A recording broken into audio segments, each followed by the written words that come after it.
तो हम लोगों ने प्रश्नावली 1.2 तक कंप्लीट कर लिया था। आज हम लोग देखने वाले हैं प्रश्नावली 1.3।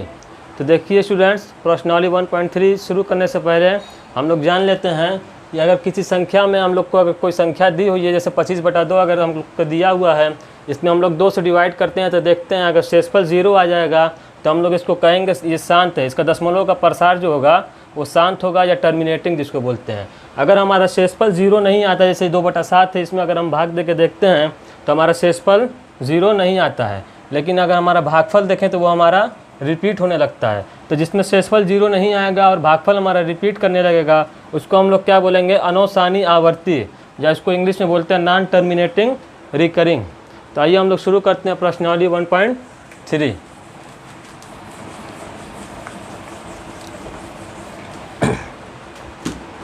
तो देखिए प्रश्नावली 1.3 का पहला क्वेश्चन है कि निम्नलिखित भिन्नों को दशमलव रूप में लिखिए। हम लोग को भिन्न दिया हुआ है, उसको दशमलव रूप में लिखना है और बताना है कि प्रत्येक का दशमलव प्रसार किस प्रकार का है। तो देखिए पहला है 36/100। पहला हमको दिया हुआ है 36/100। अगर हम लोग 100 से 36 में भाग देखते हैं तो देखते हैं कि हमारा भाग नहीं जाएगा, तो दशमलव लगा के 0 बढ़ाएंगे। अब 3 बार जाएगा 100 त्याएँ 300, यहाँ पे हमारा बचेगा 60। अब हम लोग देखते हैं कि 60 में नहीं जाएगा तो फिर एक 0 बढ़ाएंगे। अभी हमारा चल जाएगा 100 छक्का 600, यानी हमारा ये पूरा क्या हुआ, विभाजित हो गया। शेषफल जो है 0 आ गया। तो हम लोग इसको कह सकते हैं दशमलव का प्रसार किस प्रकार का, ये शांत है, जो इसको इंग्लिश में बोलेंगे टर्मिनेटिंग।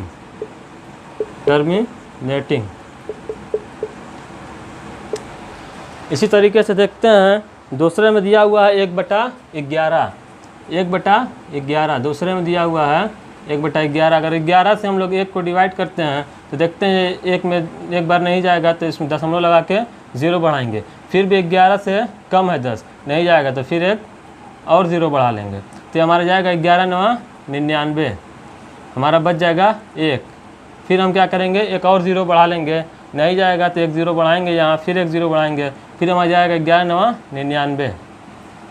फिर हमारा यहाँ से एक बच जाएगा। फिर हम देखेंगे अगर एक 0 बढ़ाते हैं नहीं जाएगा तो यहाँ एक 0 बढ़ाएंगे, एक 0 और यहाँ पे बढ़ा लेंगे, फिर हमारा जाएगा 11 9 99। तो हम देख रहे हैं कि हमारा बार बार जो है शेषफल एक बच जा रहा है और हमारा भागफल जो देख रहे हैं 9090 इस तरह से रिपीट हो रहा है। यानी हमारा भागफल जो आ रहा है वो हमारा 0.90 इस तरह से बार, यानी ये रिपीट हो रहा है। तो हम इसको कह सकते हैं कि शेषफल 0 नहीं आ रहा है और हमारा भागफल रिपीट कर रहा है। तो ये हमारा किस प्रकार का हुआ, अनवसानी आवर्ती। अनवसानी आवर्ती, या जिसको इंग्लिश में बोलेंगे नॉन टर्मिनेटिंग, यानी ये समाप्त नहीं हो रहा है, नॉन टर्मिनेटिंग रिकरिंग।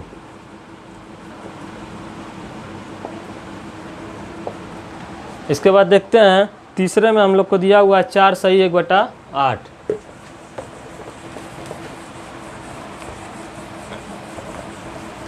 तीसरे में दिया हुआ है 4 सही 1/8। तो हम लोग जानते हैं स्टूडेंट्स, हम लोग इसको इस तरीके से भी लिख सकते हैं 4 + 1/8। यहाँ से अगर 8 एलसीएम ले लेंगे तो हमारा यहाँ पे बचेगा, यहाँ कुछ नहीं तो 1 होता है, 1 और 8 8 चौक को 32, और यहाँ पे बचेगा 1, ये हमारा हो जाएगा 33/8। अगर 8 से हम लोग 33 में भाग देते हैं तो देखते हैं क्या आता है। यहाँ पे हमारा जाएगा 4 बार 8 चौक को 32, बच जाएगा 1। इसके बाद नहीं जाएगा दशमलव लगाएंगे, 0 बढ़ाएंगे, फिर हमारा 1 बार जाएगा 8 कम 8, इसके बाद बच जाएगा 2। फिर हमारा जाएगा, नहीं जाएगा, एक 0 बढ़ा लेंगे, 8 दूना 16, फिर हमारा बच जा रहा है 4, एक 0 बढ़ाएंगे, अब हमारा जाएगा 8 5 40। ये हमारा पूरा विभाजित हो गया, शेषफल 0 आ गया। इसको हम लोग क्या कहेंगे, ये किस प्रकार का है, दशमलव का प्रसार जो है किस प्रकार का, वो शांत है या टर्मिनेटिंग।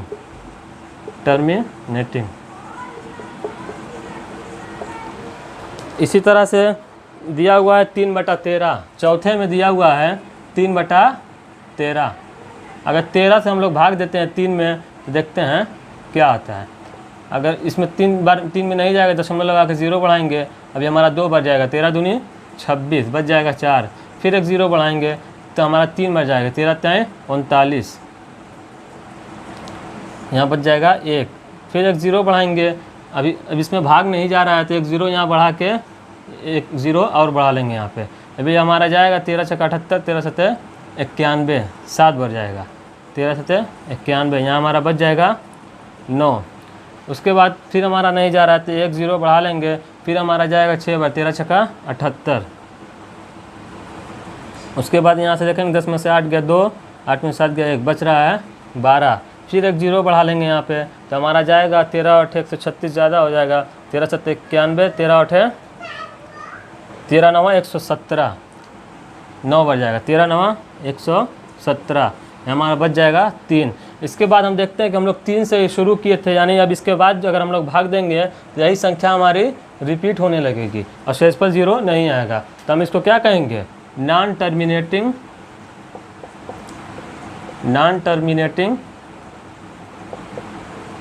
रिकरिंग, या हिंदी में कहेंगे अनवसानी आवर्ती, अनवसानी आवर्ती। तो हमारा क्वेश्चन नंबर 1 में 2 और दिया हुआ है, दो आप लोग हल कर लीजिएगा। इसके बाद हम लोग देखते हैं क्वेश्चन नंबर 2। क्वेश्चन नंबर 2 बोल रहा है कि आप जानते हैं कि 1/7 बराबर 0.1428557, इसके ऊपर बार दिया हुआ है, मतलब ये संख्या रिपीट कर रही है। दिया हुआ कि आप जानते हैं 1/7 बराबर इतना दिया हुआ है, तो वास्तव में लंबा भाग दिए बिना क्या आप यह बता सकते हैं कि 2/7, 3/7, 4/7 ये सब दिया हुआ है, इसका दशमलव प्रसार क्या है? यदि हाँ तो कैसे? तो देखिए इसका लंबा हमको भाग नहीं करना और बताना है कि इसका हल क्या होगा बगैर लंबा भाग किए।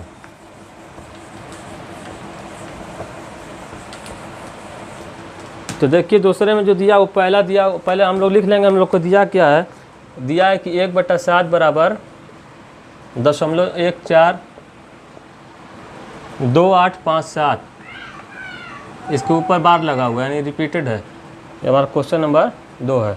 ये हम लोग को दिया हुआ पूछ रहा है 2/7 की वैल्यू निकालिए। अब बगैर लंबा भाग किए तो हम लोग जानते हैं कि इसको हम लोग इस तरीके से भी लिख सकते हैं, 2 गुणते 1/7, यानी इसको हल करेंगे तो 2 कम 2 ऊपर चल जाएगा, बटे में 7 2/7 ही आएगा। अभी 2 को ऐसे ही उतार देंगे, 1/7 की जो वैल्यू दी हुई है उसको हम लोग रख देंगे 0.142857। अब 2 का गुणा इसमें कर देंगे तो 2 7 14, 2 5 10 1 11, 2 8 16 1 17, 2 2 4 1 5, 2 चौक को 8, 2 1 कम 2। हमारा जो आंसर आया 2/7 की वैल्यू जो आई ये आ गई बगैर लंबा भाग किए। इसी तरह से हमको दिखाना है 3/7, तो 3/7 को भी हम लोग हल कर लेंगे उसी तरीके से, 3 गुणते 1/7 लिख सकते हैं इसको। अब 3 को वैसे ही उतार देंगे, 1/7 की वैल्यू जो हमको दी हुई उसको रख देंगे 0.142857। इसके ऊपर बार जो सॉरी यहाँ पे जो बार था उसको बार भी लगा देंगे। अब देखिए हम लोग क्या करेंगे, 3 का इसमें मल्टीप्लाई कर देंगे। ये हमारा आएगा 3 7 21, 7 में आया 2, 3 5 15, 2 17, 3 और 24 1 25, 3 दूनी 6 2 8, 3 चौक को 12, 12 को 2 हाथ में आया, 1 3 1 कम 3 1 4। तो हमारा आ जाएगा इतना, 3/7 की वैल्यू आ गई 0.428571 का बार। इसी तरीके से 4/7, 5/7, 6/7 जो दिया हुआ है हम लोग इसी तरीके से हल कर लेंगे। इसके बाद हम लोग देखते हैं क्वेश्चन नंबर 3। क्वेश्चन नंबर 3 में बोल रहा है निम्नलिखित को P/Q के रूप में व्यक्त कीजिए, जहाँ P और Q पूर्णांक है तथा Q का वैल्यू 0 नहीं है। यानी हम लोग को 3 क्वेश्चन दिया हुआ है, 0.6 का बार है, 0.47 का बार है, 0.001 का बार है। इन लोग को हम लोग को P/Q के रूप में लिखना है। तो देखिए इसको P/Q के रूप में कैसे लिखते हैं। देखिए हम लोग को पहला दिया हुआ है, तीसरे के पहले में दिया हुआ है 0.6 का बार, इसको हम लोग को P/Q के रूप में लिखना है। तो हम लोग मान लेंगे, माना x बराबर 0.6 का बार। अब देखिए हम लोग क्या करेंगे कि हम लोग देखेंगे कितनी संख्या रिपीट कर रही है। तो हम लोग देख रहे हैं कि 6 जो है रिपीट करानी, एक संख्या रिपीट कर रही है। एक संख्या रिपीट करेगी तो 1 लिखेंगे, उसके आगे एक ही 0 बढ़ा लेंगे, यानी 10 से दोनों तरफ क्या करेंगे, गुणा कर देंगे। तो ये हमारा हो जाएगा 10x बराबर 10 गुणते 0.6 का बार। अब ये हमारा हल करेंगे तो हो जाएगा 10x बराबर 10 ये हमारा अगर 0.6 का बार है तो इसको हम लोग इस तरीके से भी लिख सकते हैं, 0.666 इस तरीके से ये जाएगा। तो हमारा हो जाएगा 10x बराबर, अगर गुणा करेंगे तो हमारा आएगा 6.666 इस तरीके से हमारा चलता जाएगा। ये हमारा हो जाएगा 10x बराबर 6 प्लस 0.6 का बार हो जाएगा, यानी ये रिपीट करता चला जाएगा। अब अगर हम लोग देखें तो 0.6 की जगह हम लोग x माने हुए उसको हम रख देंगे, 10x बराबर 6 प्लस x। अब x को इधर लाएंगे तो हमारा हो जाएगा 10x माइनस x बराबर 6। ये हमारा हो जाएगा 9x बराबर 6, या x बराबर हमारा हो जाएगा 6/9, या इसको 2 से अगर हम लोग 3 से डिवाइड करते हैं, देखते हैं 3 दूना 6, 3 तरीके 9, यानी x की वैल्यू हमारी आ गई 2/3, जो p/q के रूप में है। इसी को हम लोग को लिखना था। उसके बाद देखते हैं स्टूडेंट्स कि क्वेश्चन नंबर 2 में बोल रहा है कि 0.47 का बार दिया हुआ है, उसको हम लोग को p/q के रूप में लिखना है। तो देखते हैं इसको p/q के रूप में कैसे लिखेंगे। दूसरे में दिया हुआ है 0.47 का बार, तो इसमें भी हम लोग देखते हैं कि एक ही अंक रिपीट कर रहा है जो 7 का बार है। तो हम लोग पहले इसको मान लेंगे, माना x बराबर 0.47 का बार। अब हम लोग क्या करेंगे, देख रहे कितना अंक रिपीट कर रहा है, तो 7 ही हमारा रिपीट कर रहा है, यानी एक अंक रिपीट कर रहा है। तो 1 लिख के इसके आगे 1 0 बढ़ाएंगे, यानी 10 से दोनों तरफ गुणा कर देंगे। 10 से दोनों तरफ क्या करेंगे, दोनों पक्ष में गुणा कर देंगे। 10x बराबर 10 गुणते 0.47 का बार। अब ये इसको हल करेंगे तो आएगा 10x बराबर, अगर इसका गुणा करेंगे तो हमारा आएगा 4.7 का बार। या हम लोग इसको इस तरीके से भी लिख सकते हैं, 10x बराबर 4.777, यानी ये 7 जो है रिपीट कर रहा है। अब इसको हम लोग लिखेंगे 10x बराबर 4 प्लस 0.7 का बार, इसको इस तरीके से भी लिख सकते हैं। अब ये हमारा हो जाएगा 10x बराबर 4 धन, जबकि 0.7 के बार को हम लोग इसको इस तरीके से भी लिख सकते हैं कि इसको लिख देंगे हम लोग 4.3 प्लस 0.47 का बार, क्योंकि इसको हम लोग जोड़ेंगे तो हमारा आएगा 4.777 इस तरीके से आएगा। तो हम लोग इसको इस तरीके से भी लिख सकते हैं। अभी हमारा 4.3 जो है उसको उतार देंगे, और 0.47 का बार जो हम लोग माने हुए हैं इसको x, तो यहाँ पे रख देंगे x। अब x को इधर लाएंगे तो हमारा हो जाएगा 10x माइनस x बराबर 4.3, हमारा हो जाएगा 9x बराबर 4.3। तो x बराबर हमारा हो जाएगा 4.3/9। तो हमारा हो गया परिमेय संख्या के रूप में, यानी p/q के रूप में हो गया। यही हम लोग को दिखाना था। तीसरे में इसी तरीके से दिया हुआ है 0.001 और तीनों के ऊपर बार लगा हुआ है। तीसरे में दिया हुआ है 0.001 और इस पे बार जो है तीनों पे लगा हुआ है। हम लोग देखे थे इससे पहले एक अंक पे बार लगा हुआ था, तीसरे में तीनों पे बार लगा हुआ है। हम लोग को दिया हुआ है 0.001, इस तीनों पे बार लगा हुआ है। तो हम लोग देख रहे हैं कि सबसे पहले कितनी संख्या रिपीट कर रही है। तो देख रहे हैं 3 अंक के ऊपर बार लगा हुआ है, तो हम लोग 1 लिखेंगे, इसके आगे 3 0 बढ़ा लेंगे, यानी 1000 से हम लोग दोनों तरफ गुणा करेंगे। पहले हम लोग इसको मान लेंगे, माना x बराबर 0.001 का बार, इसको हम लोग पहले मान लेंगे। उसके बाद कितने से दोनों पक्षों में गुणा करेंगे, 1000 से। 1000 से इसलिए करेंगे कि ये 3 संख्या रिपीट कर रही है। अगर हम लोग 1 लिखते हैं तो उसके बाद 3 0 बढ़ाएंगे, यानी 1000 से दोनों तरफ गुणा करेंगे। तो हमारा ये हो जाएगा 1000, x बराबर 1000 गुणते 0.01, इसका बार हो जाएगा, 0.01 है, इसका बार हो जाएगा। अब हम लोग देखते हैं 1000x बराबर, इसका अगर हम लोग गुणा करके देखेंगे आएगा 1.001 इस तरीके से ये जाएगा। अब हम लोग देखते हैं 1000x बराबर हो जाएगा 1 प्लस 0.001 इस तरीके से ये जाएगा। तो ये हो जाएगा 1000x बराबर 1 प्लस 0.001 का बार। ये देखिए रिपीट हो रहा है तो 0.001 का बार लिख सकते हैं। 1000 x बराबर हो जाएगा 1 प्लस, देखिए 0.001 का जो बार है उसको हम लोग x माने हुए हैं, उसको रख देंगे x। अब x को इधर लाएंगे तो हमारा हो जाएगा 1000 x माइनस x बराबर 1, यानी 999 x बराबर हो जाएगा 1, x बराबर हो जाएगा 1/999, यानी हमारा ये p/q के रूप में हो गया। अब हम लोग देखते हैं क्वेश्चन नंबर 4। क्वेश्चन नंबर 4 में बोल रहा है कि 0.999 इस तरीके से रिपीट करा, उसको p/q के रूप में व्यक्त करना है।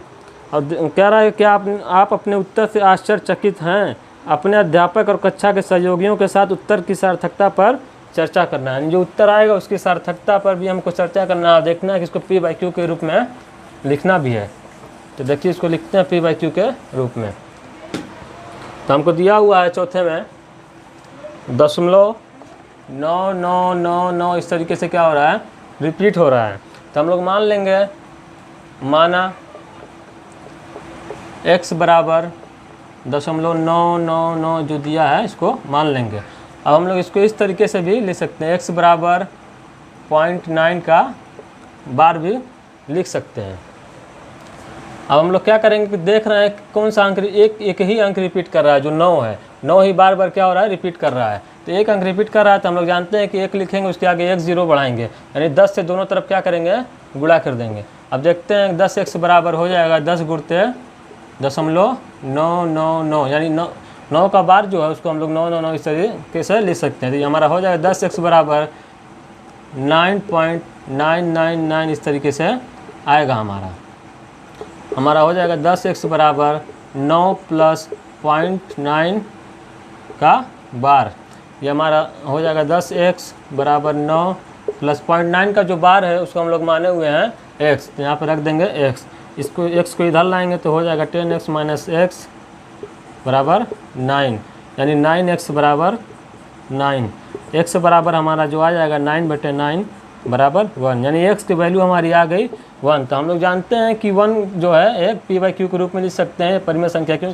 क्वेश्चन नंबर 5 में बोल रहा है कि 1/17 के दशमलव प्रसार में अंकों के पुनरावृत्ति खंड में अंकों की अधिकतम संख्या क्या हो सकती है, अपने उत्तर की जांच करने के लिए विभाजन क्रिया कीजिए। यानी विभाजन क्रिया करके हम लोग को बताना है कि वह अंक जहाँ तक जो है रिपीट होने लगे उसमें अधिकतम अंक क्या होगा जहाँ से वो रिपीट होने लगे। तो हम लोग देख रहे हैं कि पहले से ही हम लिख चुके हैं, क्योंकि ये बहुत बड़ा था, बहुत ज़्यादा टाइम लग जाता। तो देखिए हम लोग 1/17 हम लोग को दिया हुआ है, तो हम लोग 17 से अगर 1 को डिवाइड करेंगे तो हमारा नहीं जाएगा, दशमलव लगा के 0 बढ़ाएंगे, फिर 1 0 बढ़ाएंगे, 17 × 85 हमारा बच जाएगा 15, फिर 1 0 बढ़ाएंगे, 17 × 8 136। इस तरीके से हम लोग भाग दे के हल करते चले जाएंगे, वहाँ तक हल करेंगे जब तक कि हमारा 1 ना आ जाए, क्योंकि हम लोग 1 से शुरू ही किए थे। तो 1 जब तक नहीं आएगा तब तक हम लोग हल करेंगे। अब 1 के बाद हम लोग देखेंगे अगर हम लोग भाग देते हैं तो यही संख्या फिर से रिपीट होने लगेगी। तो हम लोग देखते हैं कि ये रिपीटेड अंक जो है कितना आया अधिकतम, जिसके बाद अब संख्या रिपीट करेगी, क्योंकि अब हमारा शेषफल जो है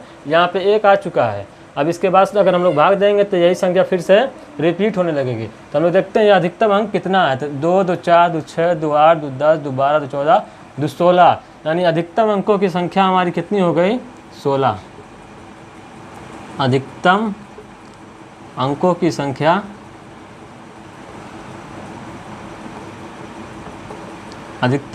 संख्या कितनी है, 16। अगर हम लोग भाग देंगे तो इसके बाद जो है रिपीट होने लग रहा है, यानी कि अब हमारा इससे सबसे ज़्यादा अधिकतम अंक यही है 16, जिसके बाद वह रिपीट होने लगेगा। तो हम लोगों ने स्टूडेंट्स प्रश्नावली 1.3 के 5 क्वेश्चन को देखा है। इसके आगे जो क्वेश्चन बचे हुए हैं 4 क्वेश्चन, उसको हम लोग देखेंगे नेक्स्ट वीडियो में।